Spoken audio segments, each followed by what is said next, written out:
जय हिंद साथियों, स्वागत है आप सभी का। तो आज की क्लास में सूर्यकांत त्रिपाठी निराला से संबंधित टॉप 20 महत्वपूर्ण प्रश्नों के बारे में पढ़ेंगे। ऐसे प्रश्न लिए गए हैं जो आपसे परीक्षा में पूछे जा सकते हैं, तो आप सभी वीडियो को ध्यान से जरूर देखिएगा। और वीडियो स्टार्ट करने से पहले जो भी विद्यार्थी चैनल पर नए हैं वो चैनल को सब्सक्राइब जरूर कर लें, क्योंकि ऐसे ही महत्वपूर्ण प्रश्न चैनल पर डेली कराए जाते हैं। तो चलिए ज्यादा समय न लेते हुए वीडियो को शुरू करते हैं और देखते हैं आज का पहला प्रश्न। तो देखिए, पहला प्रश्न है, सूर्यकांत त्रिपाठी निराला का जन्म कब हुआ? सूर्यकांत त्रिपाठी निराला का जन्म कब हुआ? 1895, 1890, ऑप्शन सी 1897 या ऑप्शन डी 1896। तो देखिए यहाँ पर राइट आंसर हो जाएगा सूर्यकांत त्रिपाठी निराला का जन्म कब हुआ था। अगर आप बुक के अनुसार देखें तो यहाँ पर राइट हो जाएगा 1897, क्योंकि ज़्यादातर बुक में इनका जो जन्म दिया गया है वो 1897 बताया गया है कि सूर्यकांत त्रिपाठी निराला का जो जन्म है वह 1897 ईस्वी में हुआ था। पर अगर आप इसको सर्च करते हैं तो वहाँ पर आपको 1899 के करीब भी इनका जन्म स्थान देखने को मिलेगा, पर ज़्यादातर बुक में दिया गया है 1897। तो यहाँ पर राइट हो जाएगा ऑप्शन सी 1897। अब इसके बाद देखिए अगला प्रश्न देखते हैं। देखिए अगला प्रश्न है, सूर्यकांत त्रिपाठी का जन्म कहाँ हुआ था? अब यहाँ पर प्रश्न है कि सूर्यकांत त्रिपाठी निराला का जन्म कहाँ हुआ था। ऑप्शन ए उत्तराखंड में, उत्तर प्रदेश में, पश्चिम बंगाल में या मध्य प्रदेश में। तो देखिए सूर्यकांत त्रिपाठी जी का जो जन्म हुआ था वह हुआ था पश्चिम बंगाल। याद रखिएगा किस राज्य में हुआ था? पश्चिम बंगाल में। तो यहाँ पर ऑप्शन सी सही हो जाएगा, पश्चिम बंगाल। अब इसके बाद देखिए अगला प्रश्न देखते हैं। देखिए अगला प्रश्न दिया गया है, निराला की साहित्य साधना कितने भागों में है? निराला की साहित्य साधना कितने भागों में लिखी गई है? ऑप्शन दिए गए हैं 2 भागों में, ऑप्शन बी 3 भागों में, ऑप्शन सी 4 भागों में या ऑप्शन डी 5 भागों में। तो देखिए निराला की साहित्य साधना कितने भागों में लिखी गई थी? तो यहाँ पर राइट हो जाएगा ऑप्शन 3 भागों में। याद रखिएगा 3 भागों में निराला की साहित्य साधना जो है लिखी गई थी। ऑप्शन यहाँ पर बी सही हो जाएगा, 3 भागों में। अब इसके बाद देखिए अगला प्रश्न देखते हैं। देखिए अगला प्रश्न है, निराला के पिता का नाम क्या था? यानी सूर्यकांत त्रिपाठी निराला जी के पिता का नाम क्या था? Option A Ram Prasad, option B Ram Sahay या ऑप्शन सी गोपाल या ऑप्शन डी राम सिंह। तो देखिए अगर आपने इनके जीवन परिचय के बारे में अच्छी तरह से पढ़ा होगा तो सूर्यकांत जी के पिता का नाम था, यहाँ पर ऑप्शन कौन सा सही हो जाएगा? ऑप्शन बी, यानी राम सहाय।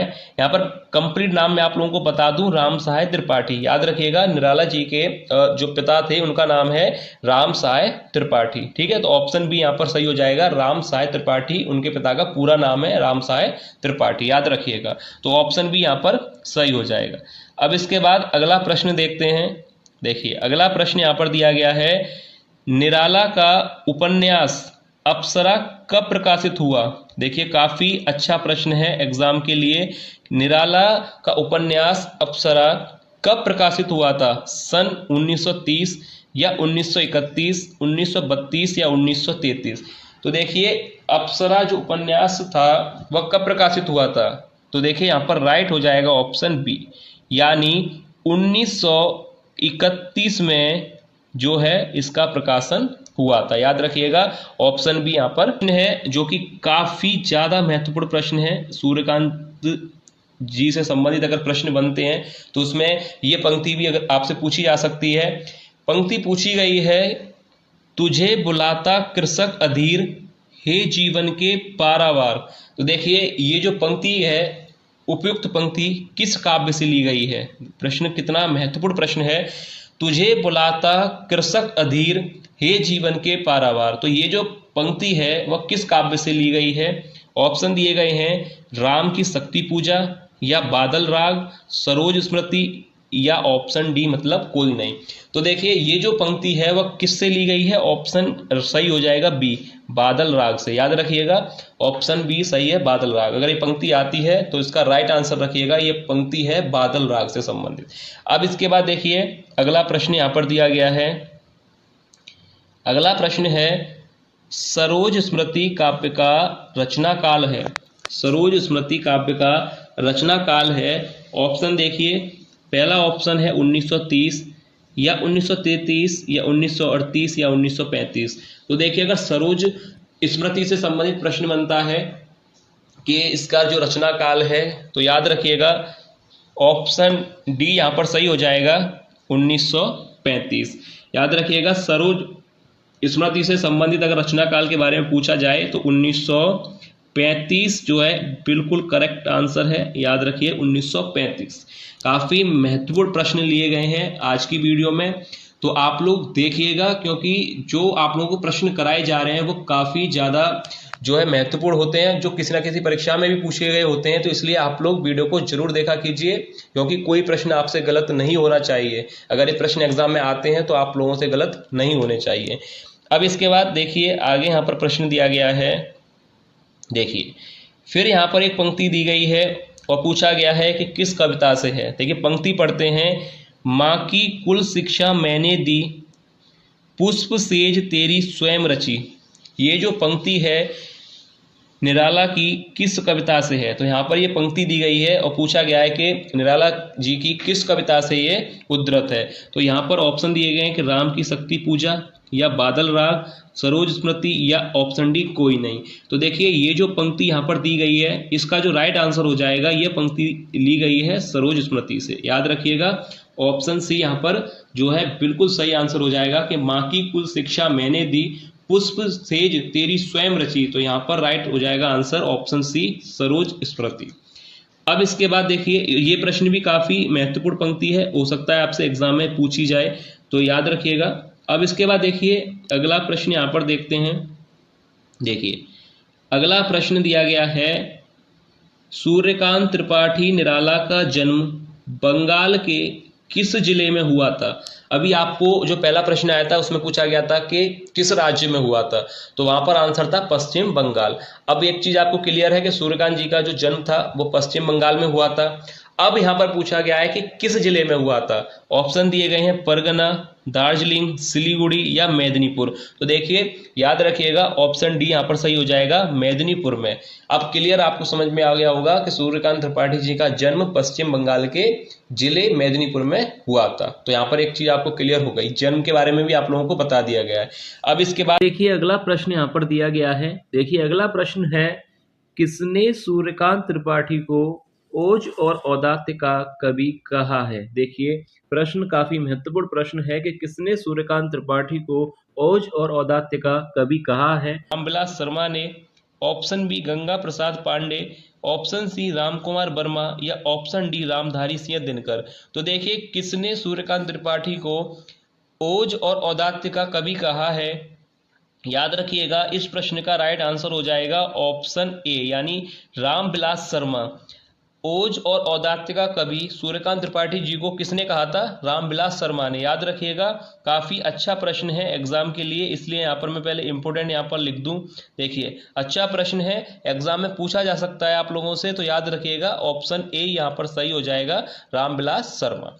ठीक है, अब इसके बाद देखिए अगला प्रश्न देखते हैं। देखिए अगला प्रश्न है, राम की शक्ति पूजा कविता किस पत्रिका में प्रकाशित हुई थी? तो देखिए राम की शक्ति पूजा आप जानते हैं कि इस कविता के जो रचनाकार हैं कौन है? सूर्यकांत त्रिपाठी जी। तो राम की शक्ति पूजा कविता किस पत्रिका में प्रकाशित हुई थी? ऑप्शन ए मतवाला, बी सरस्वती, सी भारत मित्र, या ऑप्शन डी मर्यादा। तो देखिए ये कविता जो है किस पत्रिका में प्रकाशित हुई थी? तो याद रखिएगा राम की शक्ति पूजा कविता भारत मित्र पत्रिका में प्रकाशित हुई थी। तो यहाँ पर राइट जो आंसर है ऑप्शन सी यहाँ पर करेक्ट होगा, भारत मित्र।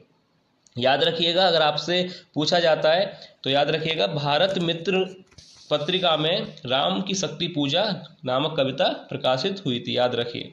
अब इसके आगे यहाँ पर प्रश्न दिया गया है कि राम की शक्ति पूजा के लेखक का नाम क्या है? तो यहाँ पर प्रश्न है कि राम की शक्ति पूजा के लेखक का क्या नाम है?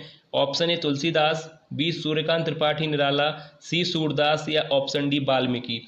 तो यहाँ पर राइट हो जाएगा, सरल प्रश्न है इसलिए इसमें ज़्यादा समय नहीं लेंगे, ऑप्शन बी यानी सूर्यकांत त्रिपाठी निराला जो है इसके लेखक है। अब इसके बाद देखिए अगला प्रश्न देखते हैं। देखिए अगला प्रश्न है, जूही की कली के लेखक का क्या नाम है? तुलसीदास, सूर्यकांत त्रिपाठी निराला, सूरदास या वाल्मीकि? तो देखिए जूही की कली ये भी सूर्यकांत त्रिपाठी निराला की रचना है। तो याद रखिएगा, यहाँ पर दोनों प्रश्न आपको अच्छी तरह से समझ में आ गए होंगे। जूही की कली और राम की शक्ति पूजा दोनों ही सूर्यकांत त्रिपाठी निराला से, यानी इनकी ये रचना है। अब इसके बाद देखिए अगला प्रश्न यहाँ पर दिया गया है। फिर प्रश्न पूछा गया है कि परिमल के लेखक का क्या नाम है? रामधारी सिंह दिनकर, सूर्यकांत त्रिपाठी निराला या रामचंद्र शुक्ल या मोहन राकेश? तो देखिए परिमल लेखक का नाम है, ऑप्शन बी यहाँ सही हो जाएगा, सूर्यकांत त्रिपाठी निराला। अब इसके बाद देखिए अगला प्रश्न यहाँ पर दिया गया है। जो सरल प्रश्न होते हैं उसमें हम ज़्यादा समय नहीं लेते।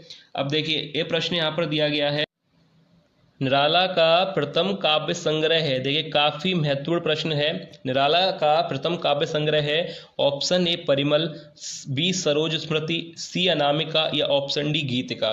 तो देखिए निराला जी का जो प्रथम काव्य संग्रह था, क्या नाम था उसका? ऑप्शन सी यहाँ पर राइट हो जाएगा, अनामिका। याद रखिएगा अनामिका जो है निराला जी का प्रथम काव्य संग्रह है। काफ़ी अच्छा प्रश्न है, एग्जाम में आ सकता है, चांसेस हैं काफ़ी, क्योंकि ऐसे प्रश्न ही चुने जाते हैं जो काफ़ी ज़्यादा महत्वपूर्ण होते हैं। तो ये प्रश्न निराला जी का प्रथम काव्य संग्रह कौन सा है? तो सी यहाँ पर सही हो जाएगा, अनामिका।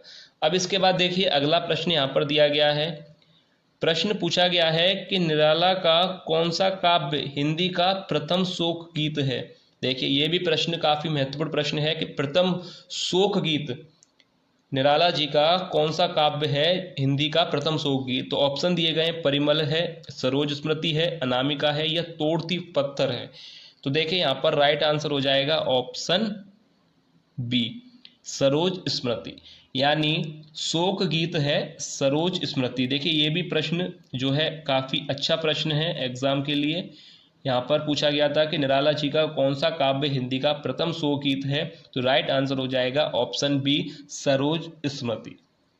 अब देखिए इसके बाद अगला प्रश्न देखते हैं। अगर वीडियो आप लोगों को पसंद आए तो लाइक जरूर कीजिए और चैनल को सब्सक्राइब जरूर कर लीजिएगा। अब देखिए यहाँ पर प्रश्न दिया गया है, गीतिका काव्य का प्रकाशन कब हुआ था? गीतिका काव्य का प्रकाशन कब हुआ था? ऑप्शन ए 1928, बी 1936, सी 31 या डी ऑप्शन दे रखा है 1932। तो देखिए गीतिका काव्य का प्रकाशन कब हुआ था? ऑप्शन सही हो जाएगा बी, यानी 1936 में गीतिका काव्य का प्रकाशन हुआ था। याद रखिएगा। अब इसके बाद देखिए अगला प्रश्न देखते हैं, जो कि आज की वीडियो का लास्ट प्रश्न है। इसलिए हमने टॉप 20 महत्वपूर्ण प्रश्नों को लिया था जो कि सूर्यकांत जी से संबंधित थे। ये 20 प्रश्न आप लोग जरूर देखिएगा, एंड तक देखिए। तो यहाँ पर लास्ट प्रश्न है आज की वीडियो का, और यहाँ पर देखिए प्रश्न है, तुलसीदास काव्य का प्रकाशन कब हुआ था? 1928 में, 1938 में, 1931 में या 1932 में? चार यहाँ पर विकल्प दिए गए हैं। तो यहाँ पर सही विकल्प हो जाएगा ऑप्शन बी, 1938 में तुलसीदास काव्य का प्रकाशन हुआ था। याद रखिएगा, गीतिका काव्य का 1936 में और तुलसीदास काव्य का 1938 में। ठीक है, आप लोग अच्छी तरह से याद रखिएगा। तो ये था आज की वीडियो का लास्ट प्रश्न। उम्मीद करता हूं कि आप लोगों को आज की वीडियो, आज के प्रश्न पसंद आए होंगे। अगर वीडियो आप लोगों को अच्छी लगी है तो लाइक जरूर कीजिएगा और चैनल को सब्सक्राइब करने के साथ साथ वीडियो को अपने हिंदी के ग्रुप्स में शेयर जरूर कीजिएगा।